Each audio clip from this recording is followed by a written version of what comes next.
안녕하십니까. 저는 가게를 운영하고 있는 자영업자 송병재입니다. 제가 요즘 느끼는 게 있는데요.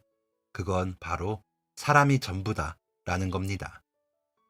몇 사람 덕에 제 인생이 완전히 바뀌어 버려서 그런데요. 제가 어떤 사람들을 만났는지 한번 소개해 보겠습니다. 제가 국민학교를 다닐 때부터 저는 정말 인기가 많은 아이였습니다. 제가 엄청 잘생겼냐고요? 아니요. 그럼 공부를 기깔나게 잘했냐고요? 물론 아닙니다.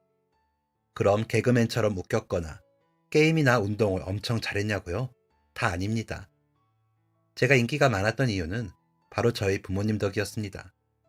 그건 바로 제가 중국집 아들이었기 때문이죠. 야, 병재 또 잡채밥 사왔다? 병재야, 나 한 숟가락만 먹으면 안 되냐? 송병재, 내 소시지랑 바꿔 먹으면 안 돼? 야, 나 제발 한 입만. 저는 친구들의 부러움을 한 몸에 받았습니다.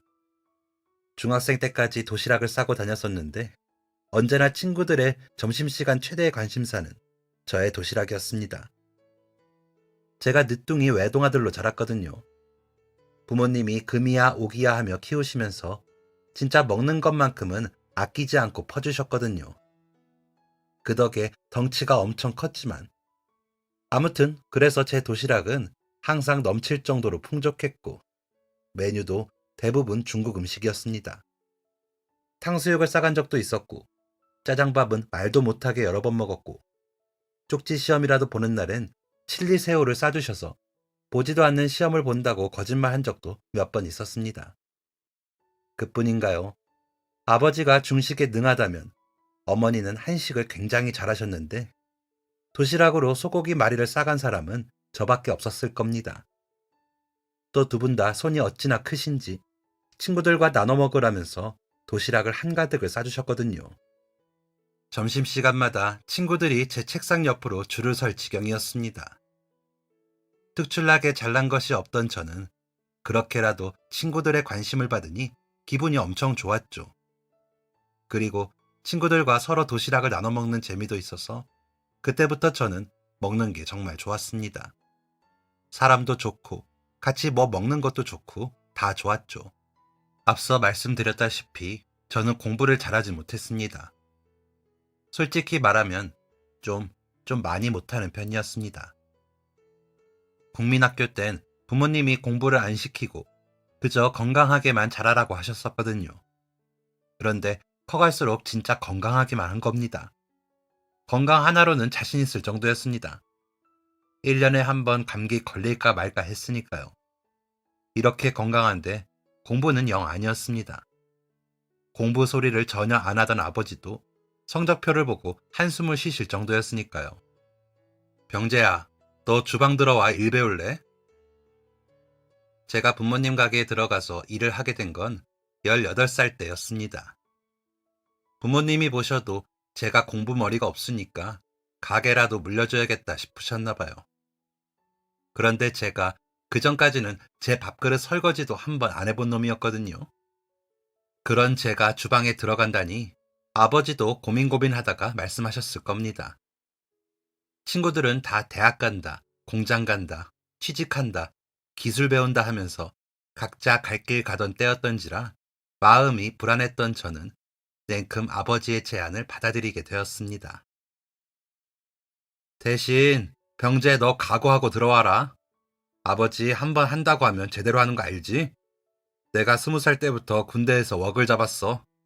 너 단단히 마음 먹고 들어와. 알겠지? 아버지가 엄청 진지한 표정으로 말씀하셨습니다. 그렇습니다. 아버지는 20살 때 군대에 가서 취사병으로 계시며 요리를 시작하게 되셨습니다. 군대에서 재능을 발견하게 된 아버지는 사회에 나오셔서 곧장 동네에서 제일 잘 되는 식당으로 가셨다고 했습니다. 가서 다짜고짜 일 좀 시켜달라고 하셨대요. 아버지의 뜨거운 열정을 알아차린 사장님이 좋다고 하셨고 아주 혹독하게 가르침을 받았답니다.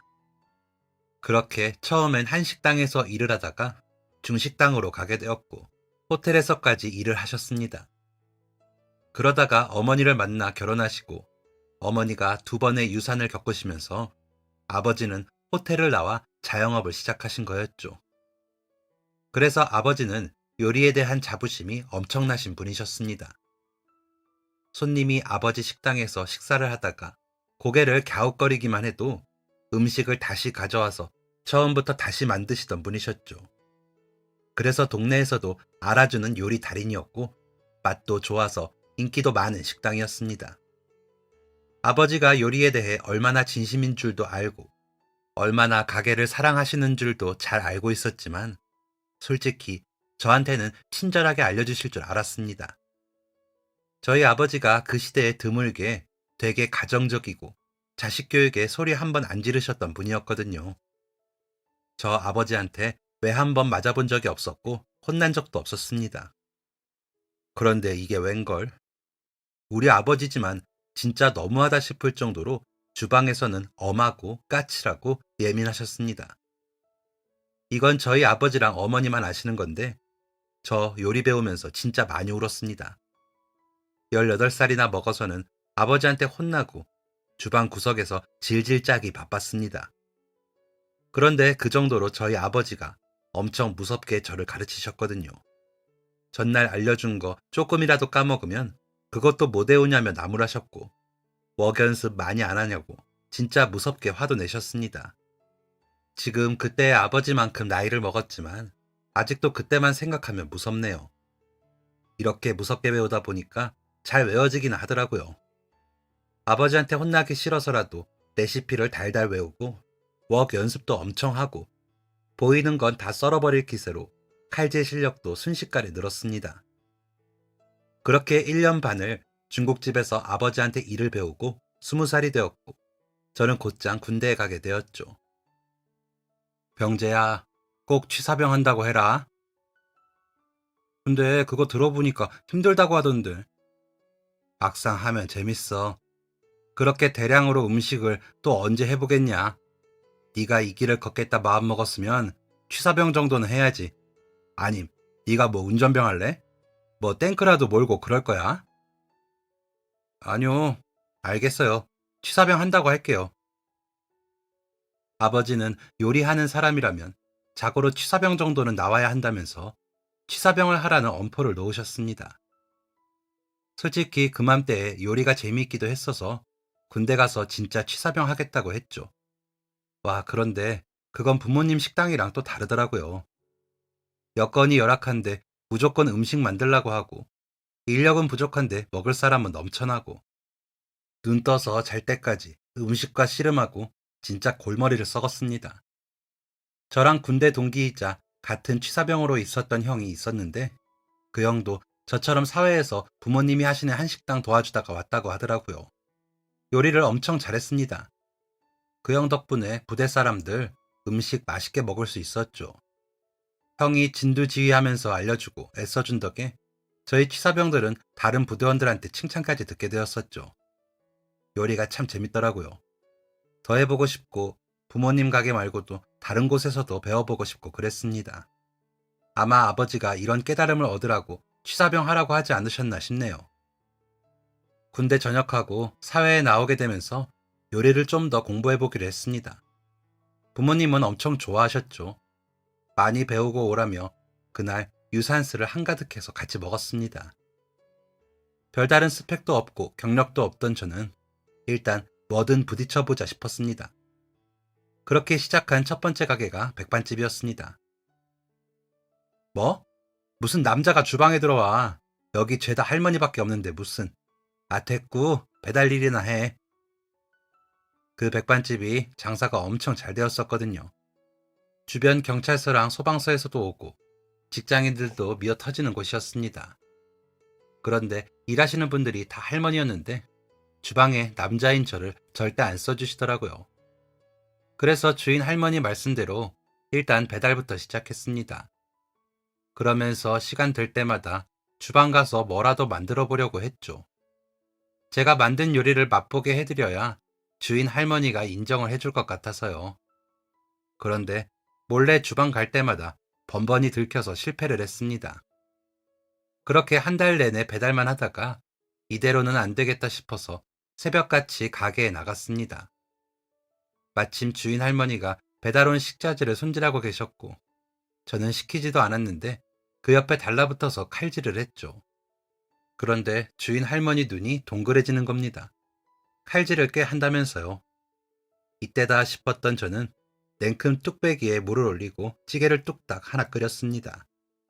마음 같아선 짜장면을 하고 싶었지만 재료가 없더라고요. 할머니가 완성된 찌개를 한 입 드셨고 잠깐 동안 말이 없으셨습니다. 그러더니 찌개를 한 숟가락 더 뜨며 말씀하시더라고요. 반찬도 좀 하나? 그때부터 백반집 주방에서 일을 했습니다. 그때 할머니들한테 정말 많이 배웠습니다. 제가 한식은 그렇게 잘하는 게 아니었는데 제철 식재료를 많이 사용하는 한식은 또 그 매력이 있더라고요. 식재료도 다양하게 다뤄보고 간하는 것도 배우고 많은 것을 배웠습니다. 1년쯤 일했을 때 주인 할머니가 편찮아지시면서 가게 문을 닫게 되었고 저는 어디로 가야 하나 하다가 이번에는 횟집에 들어가게 되었습니다. 회랑 초밥이랑 파는 곳이었는데 거기 주방장님이 유명한 호텔에 계시던 분이었어서 너무 궁금해서 들어가 봤습니다. 이번에도 역시나 주방에서 안 써준다고 하길래 홀 서빙부터 시작했죠. 그러면서 빼꼼거리면서 주방 들여다보고 기회만 엿봤습니다. 그렇게 한 3개월 홀 서빙 하다가 주방에서 일하는 형이 이사를 가게 되면서 그만뒀고 제가 아주 적극적으로 주방장님을 설득해서 주방에 들어가게 되었습니다. 제가 의외로 겁이 많아서 살아있는 물고기 이런 걸 잘 못 만졌는데 물고기 못 만지면 회를 못 뜨잖아요. 그래서 두 눈 딱 감고 펄떡거리는 물고기 잡고 그랬습니다. 2년에 걸쳐서 회 뜨는 것도 배우고 초밥 만드는 것도 배우고 사시미 칼도 그때 처음 써봤습니다. 일식을 계속 할까 싶을 정도로 엄청 재밌었습니다. 그러던 중 주방장님의 추천으로 한 호텔에 들어가게 되었고 저는 갑자기 호텔 주방 막내가 되었습니다. 진짜 영광이었고 너무 좋은 기회였습니다. 하지만 저는 호텔에 들어가서 일한 지 2달도 안 되어서 그만두어야만 했습니다. 병재야, 네 아버지 암이란다. 엄마의 연락을 받고 심장이 발끝까지 떨어지는 기분이었습니다. 제가 일식집 일하면서부터는 나와 살았거든요. 집이랑 가게가 너무 멀어서였죠. 그래서 보름에 한 번 정도는 부모님 집에 갔었는데 호텔 들어가고서부터는 통 찾아가지를 못하고 있었습니다. 2달 만에 연락 온 어머니가 전하신 소식은 너무나도 충격적이었습니다. 제가 늦둥이다 보니까 부모님 연세는 많긴 했지만 2분 다 건강하셨거든요. 특히 아버지는 오래오래 요리하고 싶다는 열정이 있으셨던 분이라 건강관리를 잘 하셨죠. 주말마다 어머니하고 등산도 가시고 평일에도 산책도 많이 하고 공원에 가서 철봉도 하시던 분이었습니다. 그런데 그런 아버지가 암에 걸리신 겁니다. 술도 안 드시는 분인데 간암 말기라고 했습니다. 제가 더 억울해서 눈물이 나더라고요. 정작 아버지는 담담하셨습니다. 갈 때가 되었지. 이만하면 오래 살았다. 아버지, 그런 말이 어딨어요. 더 오래 사셔야죠. 저 결혼하는 것도 보고 손주도 보고 또 제 요리 더 드셔야죠. 네 요리 먹을 만큼 먹었다. 며느리 못 버는 거 그건 좀 아쉽네. 허허. 가난 말기 선고를 받고도 웃은 사람은 저희 아버지밖에 없을 겁니다. 어머니는 아무 말 안 하고 울기만 하셨고요. 저는 그 길로 곧장 호텔을 그만두고 살던 집도 정리하고 부모님 댁으로 들어갔습니다. 의사 선생님이 말한 아버지의 시간은 3개월이었습니다. 너무 짧은 시간이었지만 그 시간만이라도 아버지와 함께하고 싶어서 내린 결정이었습니다. 그동안 모아두었던 돈을 다 털어서 부모님을 모시고 여행을 갔습니다. 2분이 신혼여행을 가셨던 경주도 가고 난생 처음으로 비행기를 타고 제주도도 다녀왔습니다. 이 좋은 걸 왜 좀 더 빨리 해드리지 못했을까? 왜 아버지는 이 좋은 걸 더 누리지 못하고 가시는 걸까? 정말 슬펐습니다. 여행을 다녀오고 아버지는 아픈 와중에도 가게 문을 여셨습니다. 아버지, 가게는 좀 쉬시라니까요. 좀 쉰다고 아무도 뭐라고 안 해요. 아픈 사람이 왜 고생하려고 하세요? 경재야, 너 내가 제일 좋아하는 게 뭔지 아냐? 몰라요. 나는 요리할 때가 제일 좋아. 이 칼 잡고 웍 잡을 때가 아버지는 제일 좋다. 그러니까 나 죽기 전까지 내가 제일 좋아하는 것 좀 하다 가게 해줘라.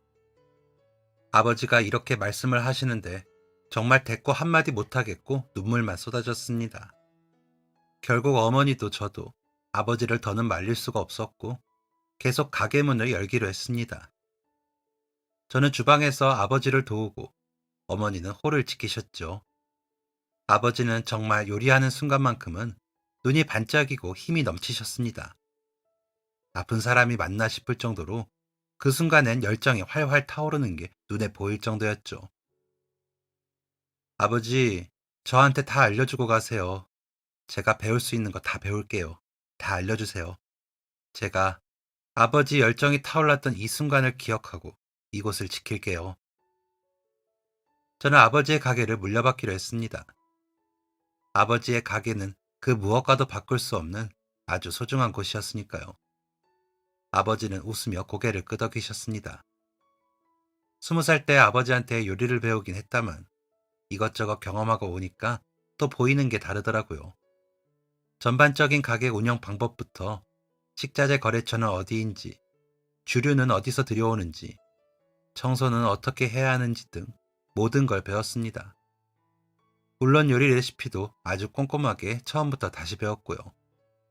저는 노트 한 권이 모자랄 정도로 아버지 옆을 쫓아다니며 기록했고 달달달 외웠습니다. 제 인생 가장 열심히 공부를 했던 순간이었습니다. 아버지는 의사 선생님이 말한 3개월보다 2달을 더 사셨습니다. 아버지가 저한테 다 알려주고 간다고 하셨거든요. 그런데 3개월로는 부족하셨나 봅니다. 진짜 가게 불 끄는 방법까지 모두 다 5개월에 걸쳐 알려주시고는 눈을 감으셨습니다. 유난히 화창한 날 아침, 아버지는 아주 평온한 표정으로 잠에서 깨어나지 않으셨죠. 그렇게 저와 어머니는 아버지를 보내드리게 되었습니다.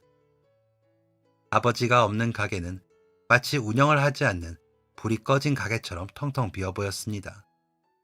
가게에 들어가면 언제나 가게 깊숙한 안쪽으로 보이는 주방에서 아버지가 얼굴을 내밀고 웃으며 인사해 주셨었는데 그런 아버지가 안 계시다는 게 허전하다 못해 가슴이 시릴 정도였습니다. 하지만 이대로 무너진다면 아버지의 아들이 아니죠. 저는 계속해서 아버지의 가게를 운영하려 했었습니다. 어머니도 저만큼이나 가게를 살릴 의지가 있으셨고 같이 애써주셨죠. 제가 짜장면 맛 하나 잘 내보겠다고 몇 그릇의 짜장면을 버렸는지 모릅니다. 만들고 또 만들면서 어머니와 함께 맛을 보며 아버지의 손맛을 찾아내려고 했었죠. 아버지가 살아계실 때 알려주신 가게 운영법이 적힌 노트가 너덜거릴 정도로 많이 봤습니다. 레시피는 다 지워질 정도로 많이 봐서 몇 번이고 다시 쓰고 또 쓰고 했습니다. 자주 오던 단골 아저씨들까지 불러서 요리해주고 맛 좀 봐달라고 부탁드렸습니다. 평소에 아버지와의 인연이 두터우셨던 분들이라 기꺼이 시간 내서 와주셨고 저는 이렇게 노력한 끝에 결국 아버지의 손맛을 똑같이 흉내낼 수 있게 되었죠. 아버지가 보셨다면 엄청 뿌듯해 하셨겠다 생각했습니다. 솔직히 아버지가 운영할 때만큼은 가게가 잘 되진 않았습니다. 그래도 포기하지 않고 노력한 덕분인지 웬만큼 장사가 되긴 되었죠. 배달해주시는 아저씨도 한 분 고용해서 가게를 잘 운영하고 있었습니다. 그렇게 1년 반 정도 어머니와 함께 가게 운영에 매진하고 쉬는 날도 없이 일을 했습니다. 그러던 어느 날 어머니가 감기에 걸리셨는지 기침을 많이 하셨습니다. 어머니, 병원 가보셔야 하는 거 아니에요? 요즘 세상에 누가 감기에 병원을 간다고. 이러다가 낫겠지. 하지만 어머니의 기침 소리는 심상치 않았습니다. 급기야 기침이 너무 심해서 마스크를 쓰고 일을 하셨죠. 병원을 가라고 해도 말을 안 들으시더라고요. 무조건 약만 먹으면 낫는다고. 이 나이에 이 정도 기침 안 하는 사람 있냐면서 말이죠. 그러던 어느 날 어머니가 기침을 유독 심하게 하셨습니다. 마스크를 쓰고 계셔도 크게 들리는 기침 소리에 걱정이 되어서 주방에서 계속 밖을 내다봤죠. 주문 전화를 받던 어머니가 갑자기 수화기를 놓치시더니 화장실로 뛰어 들어가셨습니다. 어머니, 괜찮으세요? 곧바로 화장실로 따라가서 제가 본 것은 다름 아닌 어머니의 마스크에 묻어있는 피였습니다. 어머니, 이게 괜찮으신 거 아니잖아요. 당장 병원 가요. 갑작스러운 피에 어머니도 놀라신 것 같았습니다. 눈시울에 눈물이 맺히시더군요. 저는 급히 어머니를 모시고 병원으로 달려갔습니다. 의사 선생님은 어머니가 폐렴이라고 했고 폐소리가 너무 안 좋으니까 빨리 입원해서 치료를 하자고 했습니다. 부랴부랴 입원 절차를 밟았고 그날은 가게 문도 닫았습니다. 어머니는 내내 불안한 표정이셨습니다. 멈추지 않는 어머니의 기침 소리를 들으며 어머니가 누워 계신 병실 침대 옆에 쪼그린 채로 잠이 들었습니다. 그리고 다음 날 어머니는 제대로 된 치료도 받지 못하신 채 심장마비로 세상을 떠나셨습니다. 정신이 아득했습니다. 아버지에 이어 어머니까지 떠난 후 저는 철저하게 혼자가 되고 말았습니다. 처음엔 저도 그냥 그만 살고 싶었습니다. 하지만 그런 생각하면서도 몸은 저절로 가게를 향했고 습관처럼 칼과 웍을 잡았습니다. 슬픔을 이겨내는 데에는 오래 걸렸지만 혼자지만 잘 살아보자 생각하면서 다시 열심히 살기 시작했습니다. 그러면서 좋은 사람 만나서 결혼도 하고 아이도 둘이나 낳게 되었습니다. 비록 부모님은 안 계셨지만 제 가정 꾸리면서 평범한 삶을 살게 되었습니다. 긴 세월 동안 변하지 않는 것은 저는 여전히 부모님의 가게를 운영하고 있다는 것이었습니다. 부모님이 하던 곳에 제가 들어갔고 아버지가 떠난 뒤 어머니와 제가 둘이 운영했고 어머니가 떠난 뒤에 혼자 하다가 아내와 함께 운영하게 되었습니다. 가게의 명성은 예전 같지 않았고 단골분들도 많이 사라졌었지만 그래도 먹고 살 만큼 유지를 하면서 장사를 했습니다. 부모님의 가게이니만큼 꼭 지키고 싶었거든요. 저희 가게가 배달도 많지만 와서 먹는 손님이 많았습니다. 특히 입학식이나 졸업식, 학교 축제나 시험 기간엔 근처 학교 애들이랑 그들의 부모님이 와서 식사를 하는 장소였죠. 그 시기가 가장 바빴습니다. 그런데 어느 순간부터 그렇게 바쁜 날이면 꼭 반갑지 않은 손님이 찾아오곤 했습니다.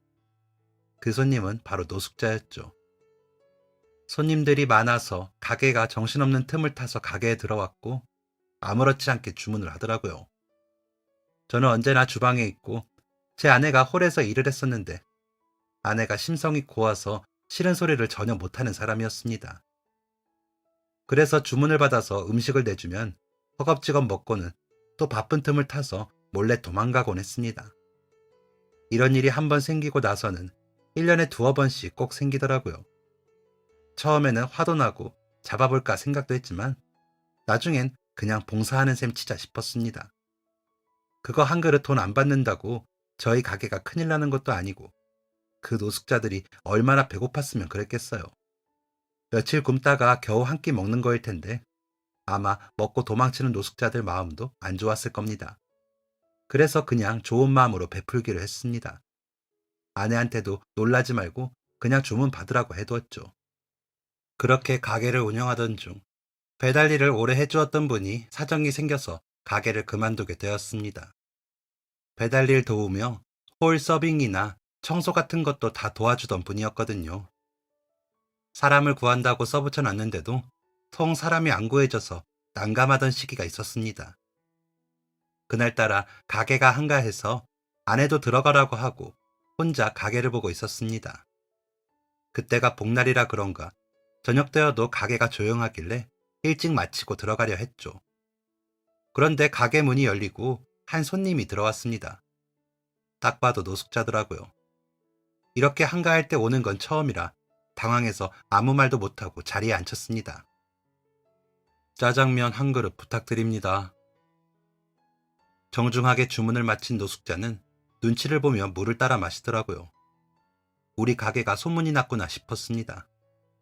그래, 평소에 착한 일 하는 것도 없는데 이게 착한 일이다 생각하고 하자 싶었습니다. 주방에 들어가서 짜장면 한 그릇을 만들었고 노숙자에게 가져다 주었죠. 잠시 제 눈치를 살핀 노숙자는 제가 다시 주방으로 들어가자 허겁지겁 짜장면을 삼켰습니다. 저는 주방에서 일부러 느긋하게 청소를 했습니다. 저 노숙자가 분명 돈 안 내고 나갈 테고 그럴 기회를 엿보고 있을 거라고 생각이 들더라고요. 제가 계속 주방에 있으면 노숙자가 나갈 기회가 생기니까 편히 나가라고 그냥 주방에 있었던 거죠. 청소 싹 다 하고 주방 마감까지 다 하고 나왔는데 글쎄 그 노숙자가 여전히 가게에 있더라고요. 짜장면을 다 먹은 지는 한참이 되었는데 우두커니 앉아 있었습니다. 제가 주방에서 나가자 기다렸다는 듯이 벌떡 일어나더군요. 잘 먹었습니다, 사장님. 아, 네. 잘 드셨다니 다행이네요. 그런데 제가 돈이 없습니다. 아니, 무슨 이런 사람이 있는지 너무 당당해서 당황스러울 지경이더라고요. 괜찮습니다. 그냥 가셔도 돼요. 아니요, 그냥은 못 갑니다. 대신 제가 일할게요. 가게 일 돕고 짜장면 값 갚겠습니다. 진짜 난감했습니다. 갑자기 일을 시켜달라니요. 당황스러워서 뭐라고 말해야 하나 한참 고민하고 있는데 갑자기 노숙자가 빈 그릇을 들고 주방으로 들어갔습니다. 우선 제가 먹은 거 설거지부터 좀 하겠습니다.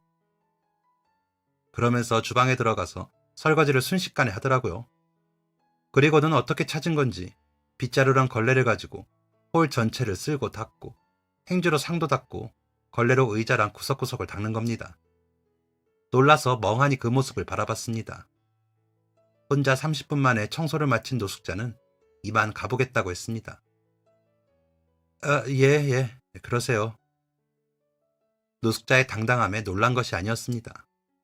노숙자의 빠른 일처리가 너무 놀라웠습니다. 빠르기만 하게요.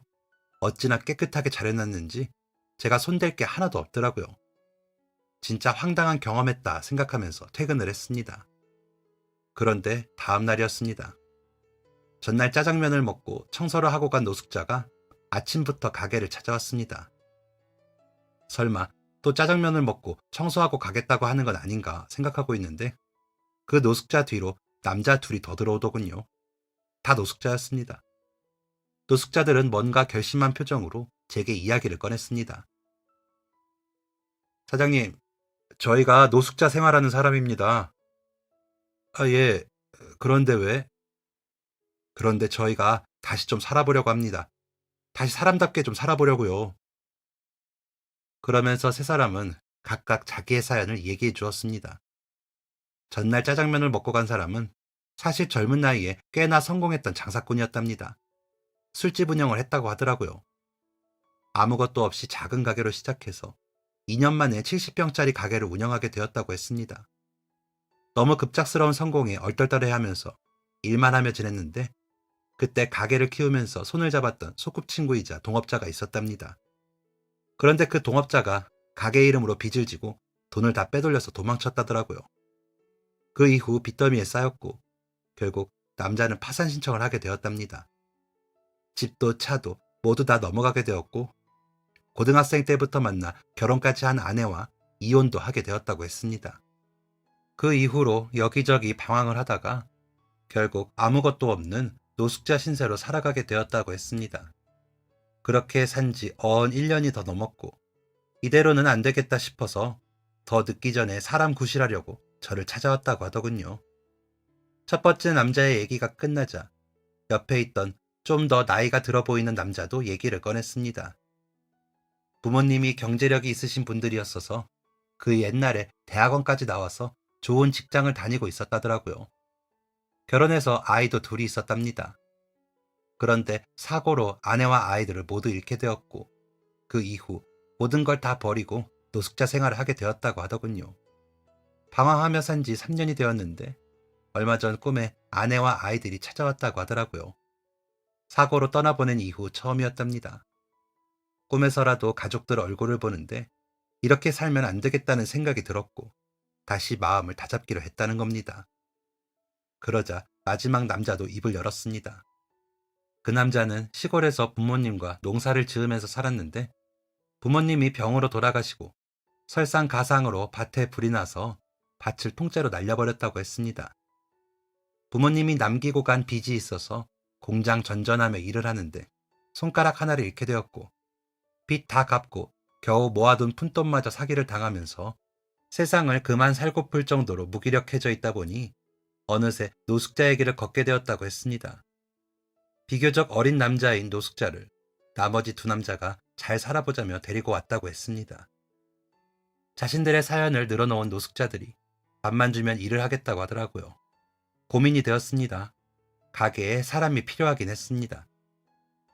기존에 일해주시던 분이 그만두기도 했고 아내를 좀 쉬게 하고 싶기도 했거든요.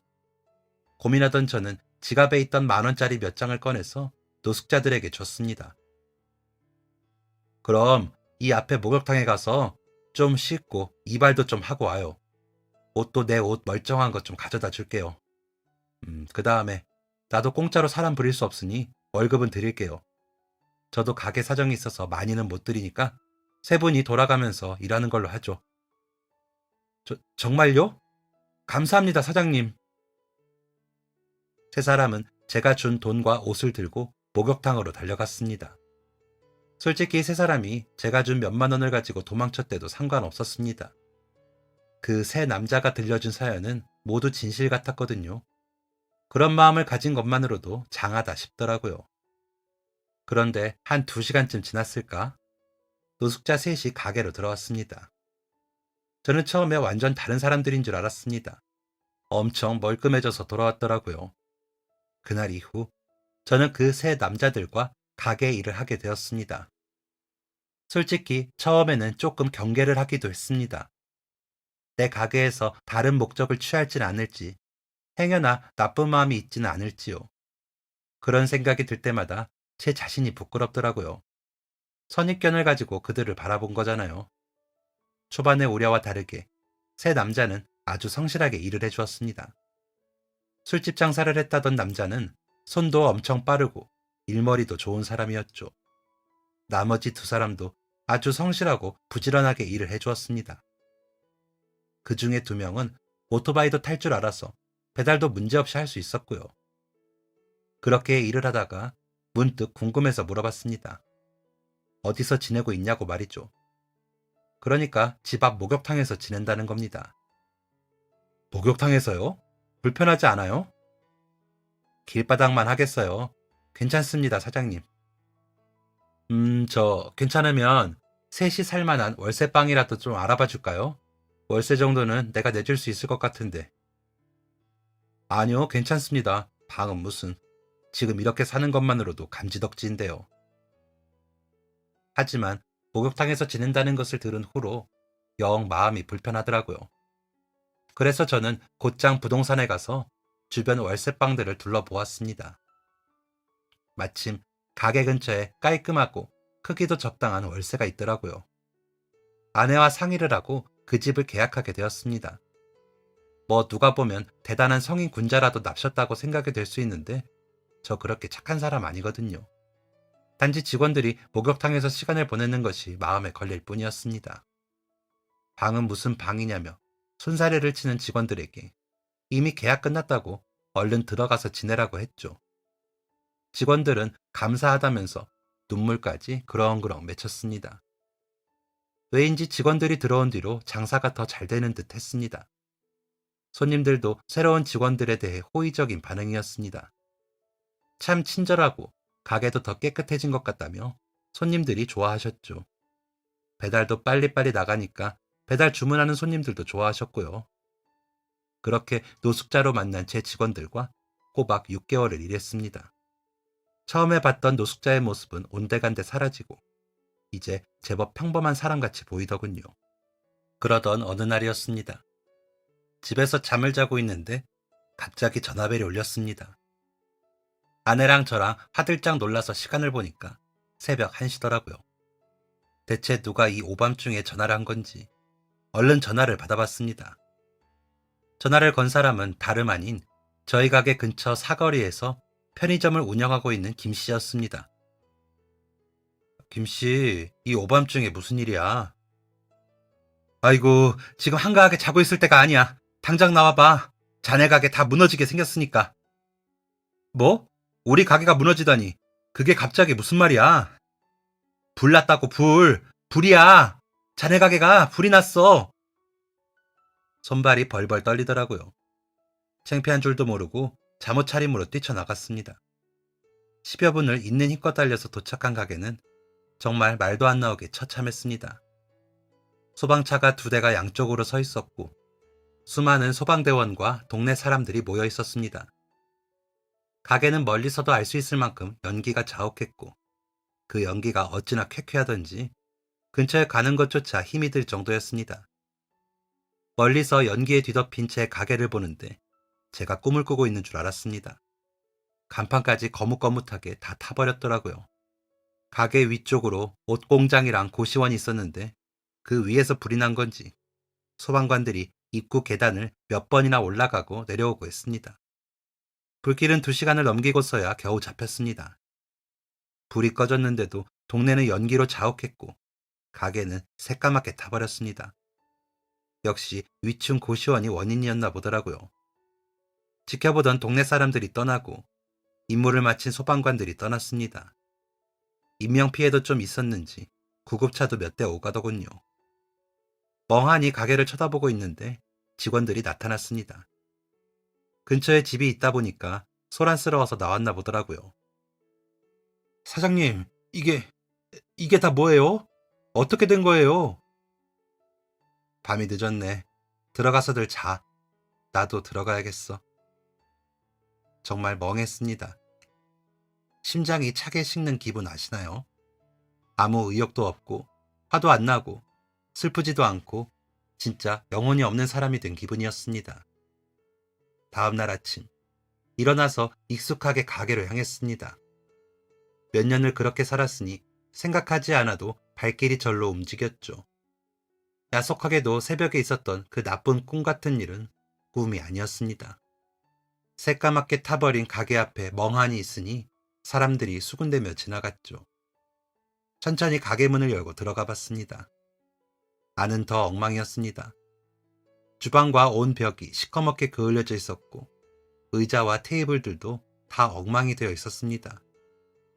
갑자기 마음이 공허해지고 눈물이 줄줄 흘렀습니다. 어떻게 지켜온 가게인데 이렇게 허무하게 끝이 나다니. 까맣게 타버린 가게 의자에 앉아서 멍하니 있었죠. 한 30분 지났나? 직원들이 가게 안으로 들어왔습니다. 사장님, 이게 대체 뭐 볼 일 있다고 왔어. 그만들 가. 이제 장사 접어야겠네. 이런 데에서 어떻게 손님을 받나. 다른 살길 찾아봐. 이제 제법 사회인이 되었으니까 아마 잘들 살 거야. 그럴 거라 내가 확신하네. 그동안 수고 많았네. 고마웠어. 직원들 볼 자신이 없어서 고개도 안 돌리고 얘기를 했습니다. 대답도 없이 제 이야기를 듣던 직원들이 잠시 뒤 청소도구를 꺼내왔습니다. 그러더니 가게 안을 청소하기 시작하더라고요. 지금 뭐 하는 거야? 들어가라니까.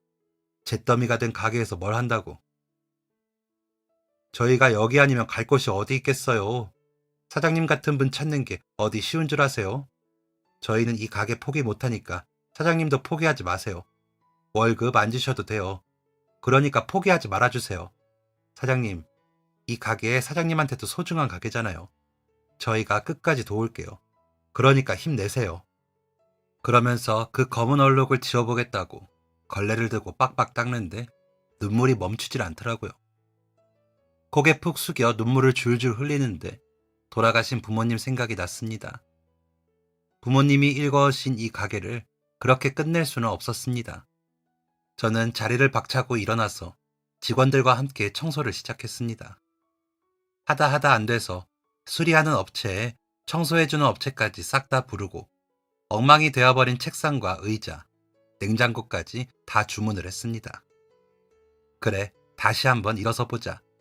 이깟 불쯤으로 무너지기엔 나의 노력이 너무 아깝다 생각했습니다. 그 결과 저희는 한 달도 안 되어서 다시 장사를 재개할 수 있었습니다. 손님들이 다 놀라더라고요. 얼마 전에 불나지 않았냐면서 말이죠. 제 직원들한테 너무 고마웠습니다. 솔직히 직원들이 다시 해보자고 안 했으면 포기했을지도 모릅니다. 갑자기 폐허같이 되어버린 가게를 보는데 진짜 막막했거든요.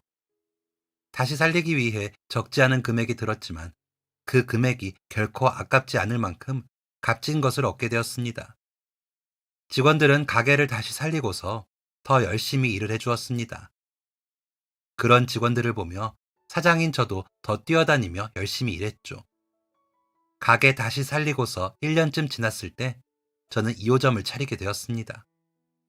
부모님의 중국집으로 2호점을 차리다니 상상도 못한 일이었습니다.